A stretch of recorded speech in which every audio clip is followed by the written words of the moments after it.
ಆತ್ಮೀಯ H16 news ಅರ್ಥಾತ್ ಸೀತಾರಾಮ್ ನ್ಯೂಸದ ವೀಕ್ಷಕರೇ, ನಾನು ನಿಮ್ಮವ ಎಂ ಆಯುಧ ಮಲ್ಲಪ್ಪ ಜೊತೆ ಅವರು. ತಾವು ಈಗ ಸುದ್ದಿಗಳ ಲೋಕಕ್ಕೆ ಎಂಟ್ರಿ ಬಿಡ್ತಾ ಇದ್ದೀರಿ. ಈ ಸುದ್ದಿಗಳನ್ನು ಪ್ರತಿಯೊಂದು ನೋಡೋ ಜೊತೆಗೆ ನಿಮ್ಮ ಅಭಿಪ್ರಾಯಗಳನ್ನು ಹಚ್ತಾ ಇರಿ. ಯಾಕಂದರೆ ಈ ಸುದ್ದಿಗಳು ನಿಮಗಾಗಿ, ನಿಮ್ಮ ಬದುಕಿಗಾಗಿ, ನಿಮ್ಮ ವೈಚಾರಿಕೆಗಾಗಿ, ನಿಮ್ಮ ತಿಳುವಳಿಕೆಗಾಗಿಯೂ ನಿಮಗೂ ಗೊತ್ತು. ಜೊತೆಗೆ ನಮಗೂ ನಿಮ್ಮೊಂದಿಗೆ ಇದೊಂದು ಮಾತಾಡುವಂಥ ಜೊತೆಗೆ ಸುದ್ದಿಗಳನ್ನು ಬಿಡುವಂಥ ಕೆಲಸ. ಈ ಕೆಲಸದಲ್ಲಿ ನಾವು ನಿಮ್ಮೊಂದಿಗಿದ್ದೀವಿ ಅಂತ ಹೇಳ್ತಾ ನೋಡ್ತಾ ಇರಿ ಸುದ್ದಿಗಳನ್ನು. Anywhere in the world, I have addressed national media, I have addressed international media. ನಮ್ಮವರಂತೂ ನಮಗೆ ಏನೋ ಒಂದು ಹತ್ತಿರ ಸಂಬಂಧ ಸದರ, ಆ ಸದರದಲ್ಲಿ ಏನಾರ ಒಂದು ಮಾತಾಡಿದ್ರೆ ಅಂದಿರ್ಬೋದು. ನಾನು ಅಕಸ್ಮಾತ್ ಅದನ್ನು ಕೂಡ ವಿಷಾದವನ್ನು ವ್ಯಕ್ತಪಡಿಸ್ತೀನಿ. ನಿಮಗೆ ಯಾರಿಗಾದರೂ ಅದರಲ್ಲಿ ಹರ್ಟ್ ಆಗಿದ್ರೆ ಅಥವಾ ಬೇರೆ ರೀತಿ ಏನಾರ ಕಲ್ಪನೆಗಳು ಬಂದಿದ್ರೆ ಪ್ಲೀಸ್ ಫರ್ಗೆಟ್ ಇಟ್. ಅದನ್ನು ನಾನು ವಿಷಾದವನ್ನು ವ್ಯಕ್ತಪಡಿಸ್ತೀನಿ. ಅದಕ್ಕೆ ನೀವುಗಳು ಸ್ವಲ್ಪ ಅರ್ಥ ಮಾಡ್ಕೋಬೇಕು. ನಿಮ್ಮ ಒಂದು ಲಿಮಿಟೇಷನ್ ಇರ್ತದೆ ಅಲ್ಲ ರೀ. ಅದು ನಾನು ಹೇಳ್ತಿದ್ದೀನಿ, ಕೆಳಗಡೆ ಬಂದು ಹೇಳಿದ್ದೀನಿ, ಇಲ್ಲಪ್ಪ ತಮಾಷೆಗೆ ಹೇಳಿದ್ದೀನಿ, ನಾನು ಅದೇನಂತ ಸೀರಿಯಸ್ ಆಗಿ ತಗೊಬಿಟ್ಟಿದ್ರೆ ಅದನ್ನೇ ಹಾಕೊಂಡು ಹೊಡೆದ್ಬಿಟ್ಟು ಕ್ಷಮೆ ಕೇಳೋದ್ರೆ is that the reason for me to ask for an apology? ಹೇಳಿ ನೀವು ಅಂದ್ರೆ ಈಗಲೇ ಕೇಳ್ತಿಲ್ಲ. ನಾನು ನಾವು ಕೂಡ ಪಬ್ಲಿಕ್ ಲೈಫಲ್ಲಿ 16 ವರ್ಷ ಬಂದು ಎಷ್ಟು ಜನ ನಮ್ಮನ್ನ ಕ್ರಿಟಿಸೈಸ್ ಮಾಡಿರೋರು ಉಂಟು, ಅಪ್ರಿಷಿಯೇಟ್ ಮಾಡಿರೋ ಉಂಟು. ಮೀಡಿಯಾದಲ್ಲಿ ಏನು ಎಲ್ಲರೂ ನಮ್ಮನ್ನ ಹೋಗ್ಲಿ ಬರೀರಪ್ಪ ಅಂತೀವ ಅಥವಾ ನಾವು ಕೇಳ್ತೀವ? ನಾವು ನಿಮ್ಮನ್ನು ಕೇಳ್ತೀವ? ಆರೋ ಮಾಡ್ಕೊಂಡು ನಾನು ಹೋಗಲ್ಲ, ಡೀಟೇಲ್ಸ್ಗೆ ಹೋಗಲ್ಲ. ನಾನು ಡೀಟೇಲ್ಗೆ ಹೋಗಲ್ಲ. ನನಗೆ ಎಲ್ಲ ವಿಚಾರಗಳು ಗೊತ್ತಿದೆ. ನಾನು ಹೋಮ್ ಮಿನಿಸ್ಟರ್, ಮೈಂಡ್ ಯು. ನನಗೆ ಎಲ್ಲರದ್ದು ಎಲ್ಲ ವಿಚಾರಗಳು ಗೊತ್ತಿದೆ. ನಾನು ತಪ್ಪು ತಿಳ್ಕೊಳಕ್ಕಾಗತ್ತೆ? ಆಯ್ತು, ನನ್ನಿಂದನೇ ಏನೋ ಅವರಿಗೆ ಬೇಜಾರಾಗಿರ್ಬೋದು ಬಿಡು, ಅದ್ಲಾಗಿಂತ ಸುಮ್ಮನೆ.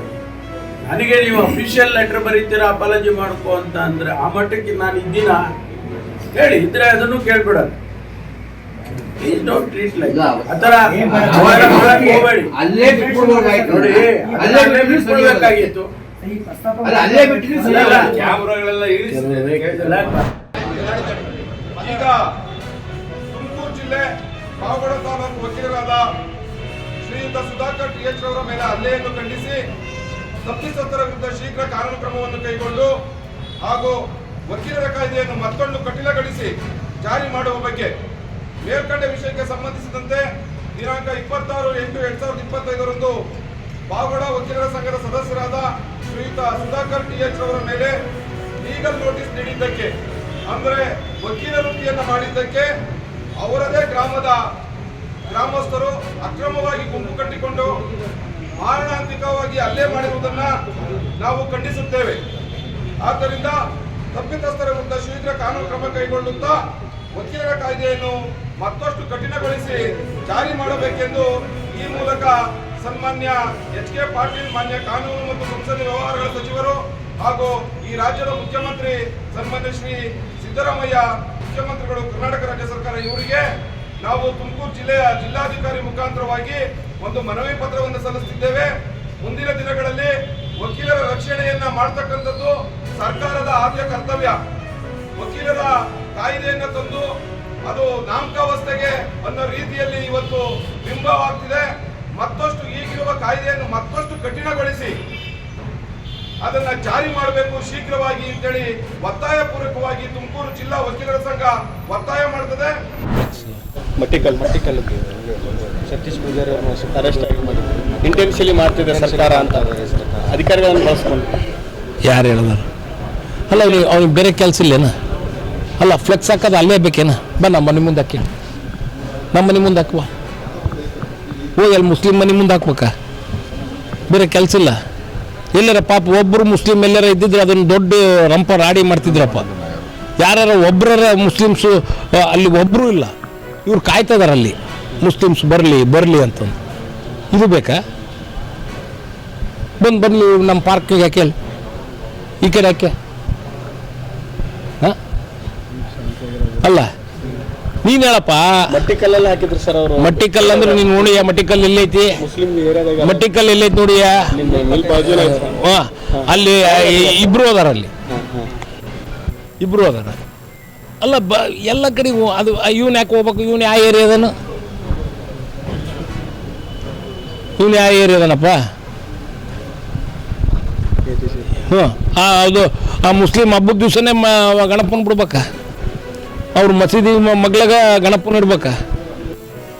ಅಲ್ಲೇ ಕೇಕ್ ಹೊಡಿಬೇಕಾ?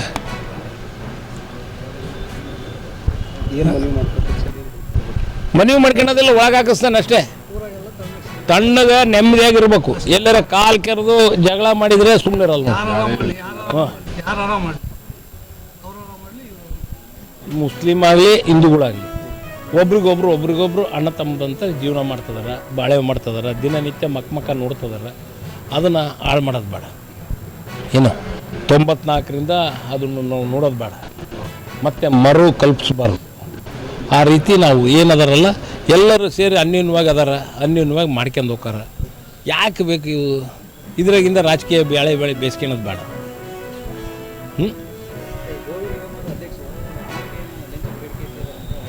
ಗೊತ್ತಿಲ್ಲಪ್ಪ, ನನಗೆ ಕೇಳಿಲ್ಲ ನಾನು.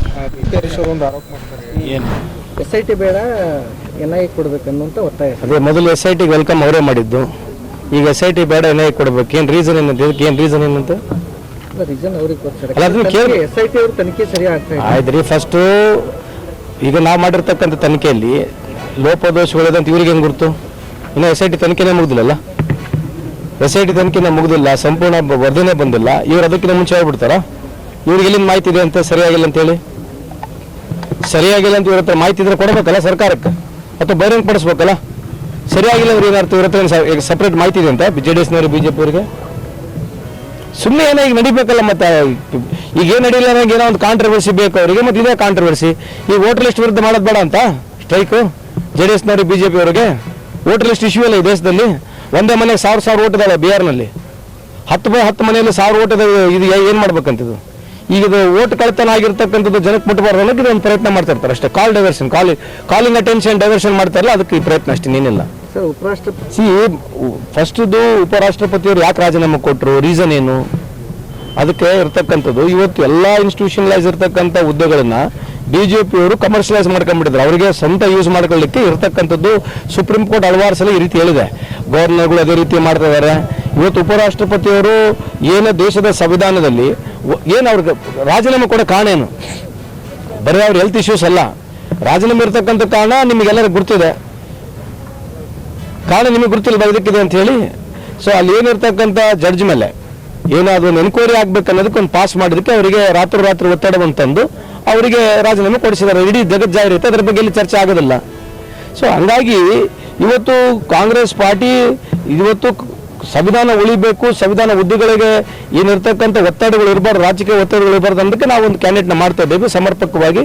ನಂಬಿಕೆ ಇದೆ ನಮಗೆ, ಗೆಲ್ತಕ್ಕಂಥ ನಂಬರ್ಸ್ಗಿಂತ ಜಾಸ್ತಿ ನಮಗೆ ಒಂದು ನಂಬಿಕೆ ಇದೆ.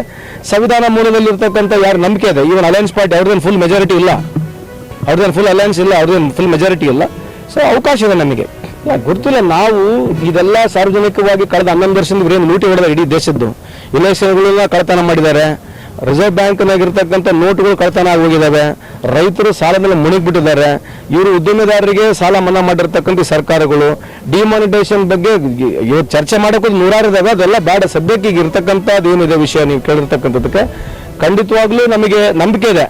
ಏನೋ ಚಂದ್ರಬಾಬು ನಾಯ್ಡು ಅವರಾಗಿರಲಿ ಅಥವಾ ನಮ್ಮ ನಿತೀಶ್ ಕುಮಾರ್ ಅವರು ನಮಗೆ ಚಾನ್ಸಸ್ ಇದೆ ಅಂತ ಹೇಳಿ ಆ ಉದ್ದೇಶದಿಂದ ನಾವು ಇವತ್ತು ನಮ್ಮ ಪಾರ್ಟಿಯವರು ಇಂಡಿಯಾ ಅಲಯನ್ಸ್ನವರು ಒಂದು ಸಮರ್ಪಕವಾದಂಥ ಕ್ಯಾಂಡಿಡೇಟ್ನ ನಾಮಿನೇಟ್ ಮಾಡ್ತಾ ಇದ್ದಾರೆ. ಅಲ್ಲ, ನಾವು ಭಾಷಣ ಮಾಡಿವಲ್ರಿ, ಟೆಲಿಪ್ರಾಂಪ್ಟರ್ ಯೂಸ್ ಮಾಡ್ತಾರಲ್ಲ.